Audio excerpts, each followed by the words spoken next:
अपर police महानिदेशक Kanpur zone का कानपुर देहात दौरा। कानपुर देहात में कानून व्यवस्था और अपराध नियंत्रण की समीक्षा के लिए कानपुर जोन के अपर पुलिस महानिदेशक अनुपम कुलश्रेष्ठ का दौरा महत्वपूर्ण रहा।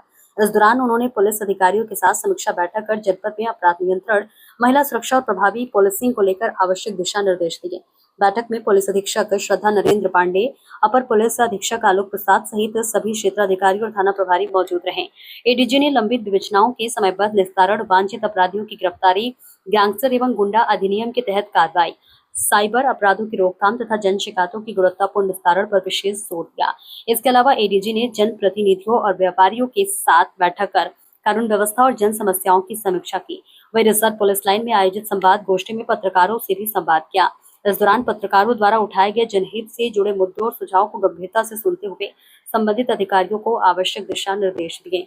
देखिए कानपुर देहात विधान केसरी संवाददाता अनुप कुमार गौड़ की खास रिपोर्ट। देखिए, मैंने लगभग 1 माह पूर्व कानपुर जोन का पदभार ग्रहण किया था और उसके बाद मैं जोन के 8 जनपदों का भ्रमण कर रही हूँ बारी से। लगभग 6 जनपदों का मैंने डिटेल्ड भ्रमण अब तक ही कर लिया है। ये 7वां जनपद है कानपुर देहात। पहले भी यहाँ पे आ चुकी हूँ बकरीद के अवसर पर पैदल गश्त के लिए। और आज ये पुलिस विभाग से संवाद और व्यापार मंडल से संवाद और जनप्रतिनिधियों से मुलाकात, यही सब उद्देश्य था। जोन में सभी जनपदों को जाकर देखना, उनकी जो पुलिसिंग चैलेंजेस हैं उनको प्रथम दृष्टया समझना और उन पर किस तरह से हम अपनी आगे की रणनीति तय करें, इस पर विचार विमर्श करना। और जो हमारे SHO लेवल की जो पुलिस टीम है उससे एक संवाद स्थापित कर अपने दिशा निर्देश क्लियर करना, शासन की जो नीति है उसको उसके अनुरूप काम होना है उसको क्लियर करना। और व्यापार मंडल से बात करने में हमको एक जनपद की जो पल्स है वो मिलती है, तो उनसे बातचीत करना और उनका कोऑर्डिनेशन पुलिस विभाग के साथ कैसा है, उनकी गतिविधियां, जो व्यापार की गतिविधियां हैं वो सब सुचारू रूप से चल रही हैं कि नहीं। जब कानून व्यवस्था दुरुस्त रहती तो व्यापारी भी निश्चित रूप से यहाँ पर या कहीं पर भी संतुष्ट रहता है। फिर हमारे जो माननीय जनप्रतिनिधि हैं उनसे भी एक मुलाकात करने का और उनसे फर्स्ट इंट्रोडक्शन करने का एक मौका था, मेरे लिए अवसर है। तो मैंने उनसे भी मुलाकात की, उनके भी सुझाव लिए, क्योंकि वो इस जनपद के प्रतिनिधि हैं और उन्होंने भी ये चीज़ों को बड़ी करीबी से देखा है। तो उनसे भी मैंने मार्गदर्शन कह लीजिए, चाहे उनसे भी एक सुझाव मांगे। और अब आपसे मैं मीडिया कर्मियों को मैं एड्रेस कर रही हूँ। आगे मैं पुलिस लाइन का पूरा भ्रमण करूँगी और पुलिस ऑफिस का भ्रमण करूँगी।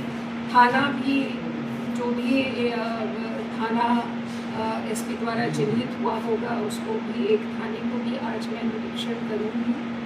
और फिर आगे वाले आने वाले दिनों में और गहनता से निरीक्षण और एनुअल इंस्पेक्शन की कार्रवाई की जाएगी।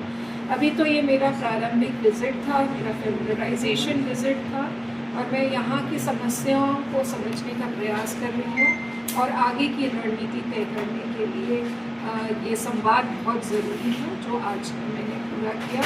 मेरे ख्याल से अब तक की सुबह से जो मैंने इंटरेक्शन किया है यहाँ पे पुलिस टीम और अन्य लोगों से, तो बहुत ही फ्रूटफुल चीज़ें सामने आई हैं। जनपदीय पुलिस ने SP के नेतृत्व में यहाँ पे अच्छे काम किए, मेहनत की है और कुछ अच्छे परिणाम भी आने वाले दिनों में हम देने वाले हैं।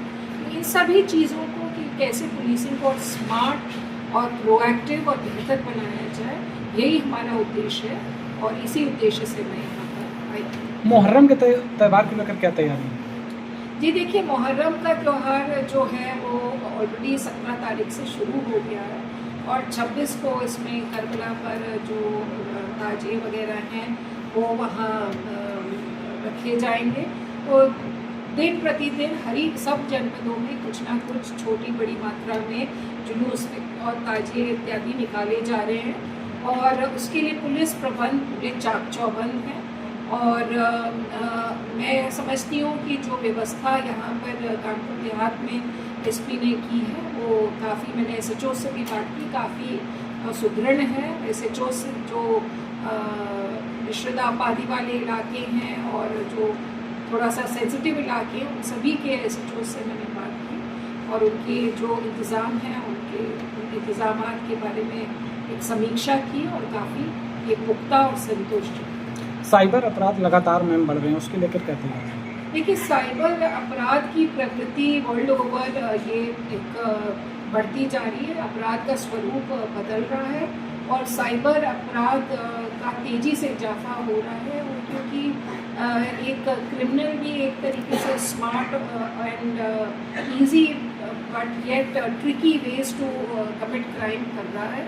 तो उसी हिसाब से हमारी पुलिस भी अपनी कैपेसिटी बिल्डिंग कर रही है, अपने आप को प्रशिक्षित कर रही है और उत्तर प्रदेश पुलिस साइबर अपराध के खिलाफ जो हमारे पुलिस महानिदेशक ने मुहिम छेड़ी है वो निश्चित रूप से हमें काफ़ी प्रशिक्षित और काबिल बना रहा है साइबर अपराध से जूझने के लिए। तमाम सारे टूल्स हैं, साइबर टूल्स हैं और टेक्निकल टूल्स हैं जिनकी मदद से हम इन क्राइम और क्रिमिनल्स पर अपना अंकुश लगा रहे हैं और लगाते रहेंगे। और इसमें बहुत सारे ऐप्स भारत सरकार के और उत्तर प्रदेश सरकार के भी आए हैं जिसमें हमको मदद मिलती है साइबर क्राइम और क्रिमिनल तक की पहुँचने में और कुछ अच्छी कार्रवाइयाँ यहाँ पर हुई हैं। आगे हम साइबर क्रिमिनल्स पर शिकंजा निश्चित रूप से कसेंगे और गैंगस्टर इत्यादि की भी कार्रवाई करेंगे। महिला संबंधी अपराध में पुलिस कितना सख्त है? देखिए, ये उत्तर प्रदेश सरकार की माननीय मुख्यमंत्री की मेरे समझ से बहुत बड़ी और बहुत सर्वोपरि मैं कह सकती हूँ प्राथमिकता में से है महिला सुरक्षा और एम्पावरमेंट और उसी के तहत काम करते हुए हम zero tolerance towards crime against women पर काम कर रहे हैं और करते रहेंगे। और इस बात को लेके हम सभी बहुत संवेदनशील हैं और इसमें किसी भी प्रकार की ढिलाई बर्दाश्त नहीं की जाती है। यदि किसी महिला के विरुद्ध अपराध होता है तो उसमें तत्परता से कार्रवाई और न केवल कार्रवाई और विवेचनात्मक कार्रवाई परंतु उसमें प्रोसिक्यूशन अभियोजन पर भी कार्रवाई करना और उसको फास्ट ट्रैक करा के सज़ा दिलाना, इस पर भी हम निरंतर मॉनिटर करते हैं। न केवल एसपी के लेवल से मॉनिटरिंग होती है परंतु आप समझ लीजिए ये उत्तर प्रदेश शासन द्वारा भी होती है और भारत सरकार द्वारा भी होती है। एक इसका पोर्टल है इट्सो पोर्टल जिसमें क्राइम अगेंस्ट विमेन पे जो भी कार्रवाई हो रही है विवेचनात्मक कार्रवाई उसका पूरा ब्यौरा होता है और उसमें जो क्रिमिनल्स हैं उनके खिलाफ चार्जशीट लगी समय से कि नहीं लगी, उनका कन्विक्शन हुआ नहीं हुआ, ये सब मॉनिटरिंग की जाती है। और मेरे भी निर्देश इसमें बहुत स्पष्ट हैं कि महिला संबंधी अपराध में किसी भी तरह की ढिलाई एक्सेप्टेबल नहीं होगी और इसमें तत्परता से कार्रवाई की जाए।